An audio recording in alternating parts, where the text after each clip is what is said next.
Good day. Our topic for today is strength of materials. Now, by definition, pag sinabi nating strength, it is the ability of material to withstand load without failure. And stress, it is the force or load applied to a material per unit area. So most of the time, ang madalas masolve natin sa strength of materials, yung basic, is mga stresses. Now, bago tayo magpunta sa stresses, maging familiar muna tayo sa mga basic unit and conversions na madalas natin ma-encounter. So, I list some basic conversion para maisulat natin kaya't malagay sa index card. For example, Pascal. Ang ibig sabihin ng Pascal is Newton kada meter square. PSI, okay, MPa is Newton kada millimeter square. So, ang megapascal, ang magandang tandaan dyan is Newton every millimeter square. PSI, pound kada square inch. PSF, pound kada square foot. And then you have 1 kip, 1,000 pounds. 1 KSI, 1,000 PSI. 1 kilogram, 2.205 pounds. 9.81 Newton. 1 meter, 3.28 feet. 100 centimeter, 1,000 millimeter. 1 inch, 25.4 millimeter. 1 foot, 12 inch. And then 1 short ton, 2,000 pounds. Of course, madami pang possible conversion, pero as far as we are concerned, kung lagi tayo nagsasolve, ito yung typical. Okay? Sa SI, ang typical unit is megapascal. Okay, parehas lang yun sa Newton kada millimeter squared. Sa English units naman, PSI, pound kada square inch. Okay, and then other possible variation. Okay, another thing is constant.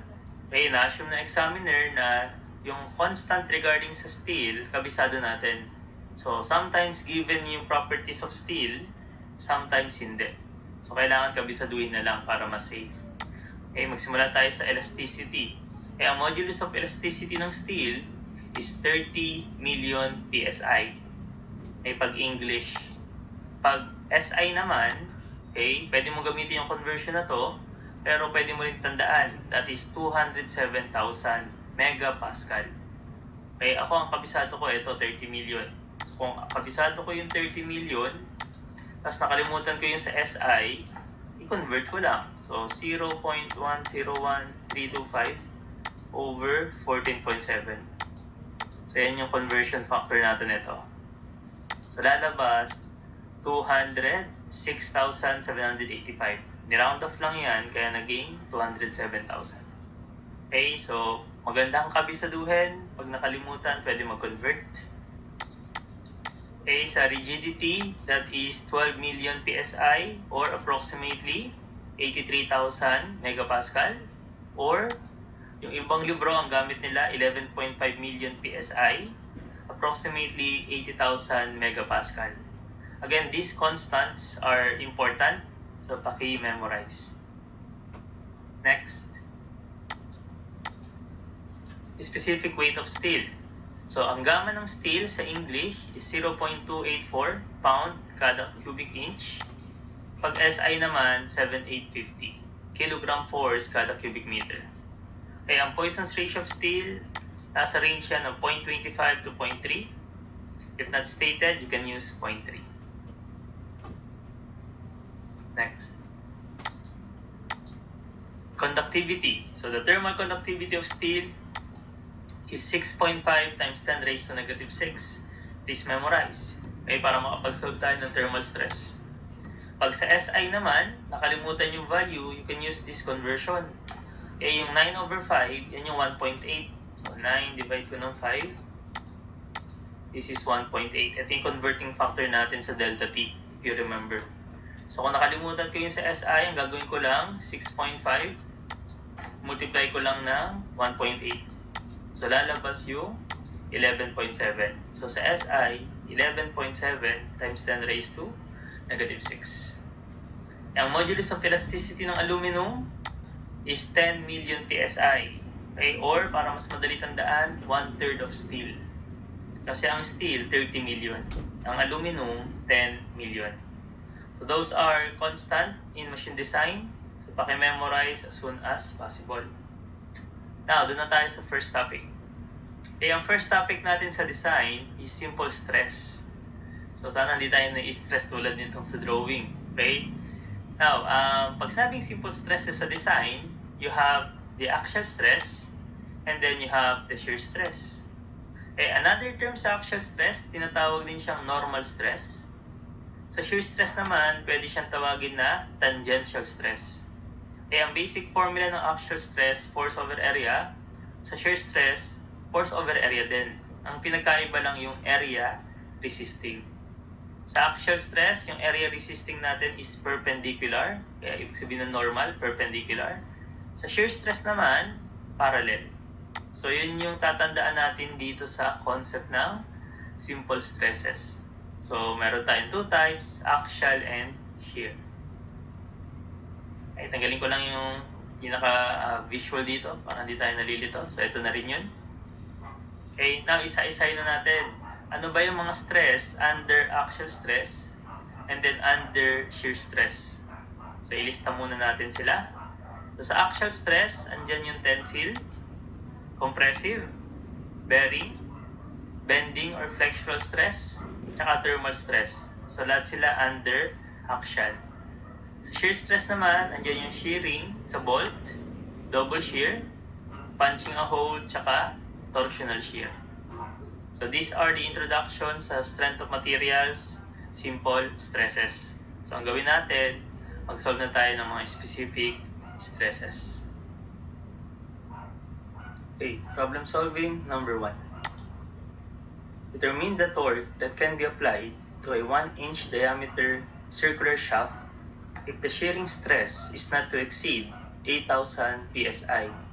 So this is a basic question. So ang given, dalawa, diameter ng shaft and the shear stress. Now, ang tinatanong dito is simply torque. Kay English units, ang kailangan lang is i-recall yung formula.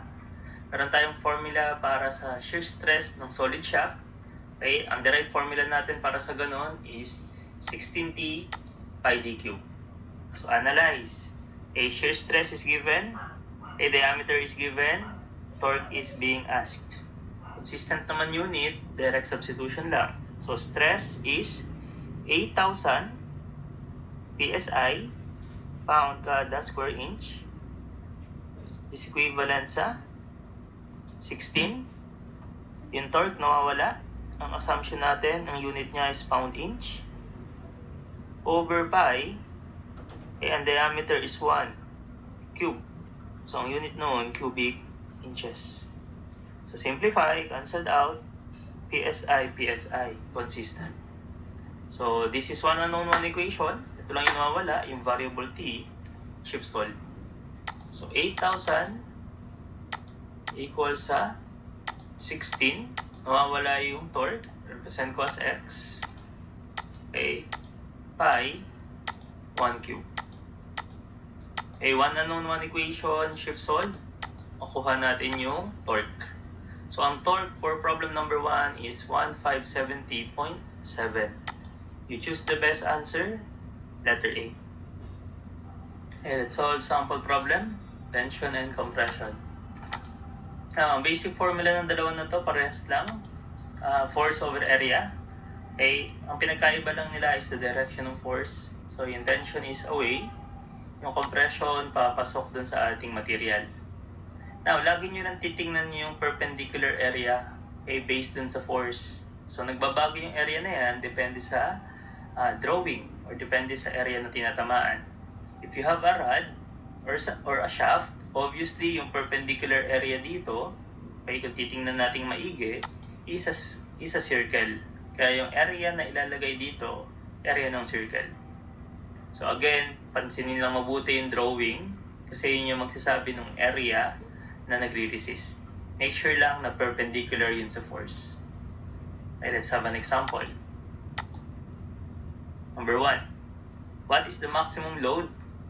Okay, can be on the column if the cross-sectional area is 144 square feet and the compressive stress cannot exceed 200 psf. So, ang tinatanong dito is yung load. So, obviously, ang requirement natin is yung force. given na yung area, okay, and then given na yung stress. PSF, ang ibig sabihin ng PSF, pound kada square foot. Okay. Isolate natin yung given. Ito yung mga given natin. Tinatanong is yung force ng unit should be kips. And then basic formula lang. Compressive stress is force over area. So mathematically speaking, pwede natin sabihin na yung force is equivalent sa, multiply mo lang to dito, compressive stress multiply sa area perpendicular.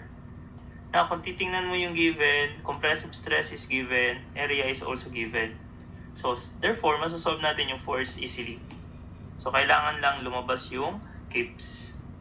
So, force is equivalent sa compressive stress, 200 PSF pound kada square foot. Area is 144 square feet. Okay, cancelled out natin yung square feet. And then, ang natirang unit is pounds. Ang kailangan final answer should be kips. So, conversion factor lang tayo dito. Okay, pinaliwanag na kanina yon. Ang 1 kip, equivalent siya sa 1,000 pounds. So, cancelled out na rin yung pounds. Finally, ang unit is kips. So, this is 200 multiply sa 144. I-divide natin ng 1,000. So, ang force na kailangan natin dito should be, plus SD, 28.8 kips. So, ang force na kailangan is 28.8 kips.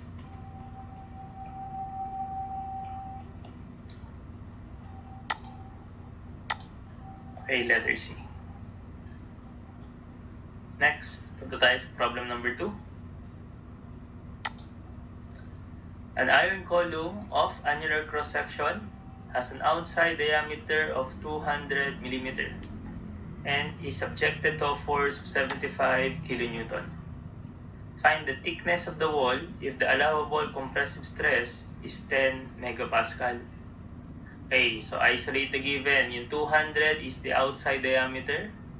75 kN is yung force. 10 megapascal compressive stress. And then tinatanong nga thickness. Okay, so isolate natin given. Pag sinabing annular cross-section, ibig sabihin yung column natin hollow. So butas siya sa gitna. So ito yung illustration. Ito yung given, outside diameter, force, tsaka compressive stress. Ang tinatanong thickness. Now, ang formula natin, fixed. Compressive stress kasi given, force over area. Now, iisipin na lang natin, ano yung area na nagre-resist? Now, kung titingnan mo mabuti, yung area resisting is yung area dito. Okay, so yung area na yan is a hollow circle. So, formula yan ng hollow circle. So, pi over 4 ay outer diameter squared minus inner diameter na naka-squared. Now, kailangan maintindihan natin yung concept dito, obviously by inspection, para masolve natin yung outside diameter. Kung tinitingnan natin yung cross-section talaga, this is inside diameter plus dalawang thickness. So, inside diameter plus dalawang thickness. So, transposition, kunin natin yung inside diameter. So, mathematically speaking, yung inside diameter pala is equivalent sa outside diameter minus 2t. So, pwede tayong mag-adjust sa formula kasi yung inside diameter na to, yun din naman yung inside diameter dito. So, pwedeng palitan yung inside diameter ng d minus 2t. So, re-adjust ko lang yung formula natin. So, pag in-adjust ko yung formula, compressive stress is equivalent sa force. Okay, area is pi over 4, outside diameter squared minus, so yung d, papalitan natin ng outside diameter minus 2t squared. So, pinalitan lang natin para lang madaling ma-input. So, ito, tsaka ito, parehas lang yun. So, this is one unknown, one equation na. Substitution tayo. A compressive stress is 10 megapascal. So 10, ibig sabihin ng megapascal is Newton kada millimeter squared. Yun yung megapascal. It's equivalent sa force. Ang force ko is 75 kilonewton. Okay, mag-adjust tayo ng unit para consistent. 1 kilonewton, 1,000 newton. Okay, cancelled out natin yan. So, consistent tayo sa newton.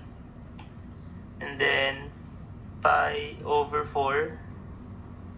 Pi outer diameter is 200 squared minus 200 minus 2t. Okay, squared. So, this is millimeter squared. So, consistent na yan. Parehas namang millimeter shift solve. Makuha na natin yung thickness. So, one unknown, one equation.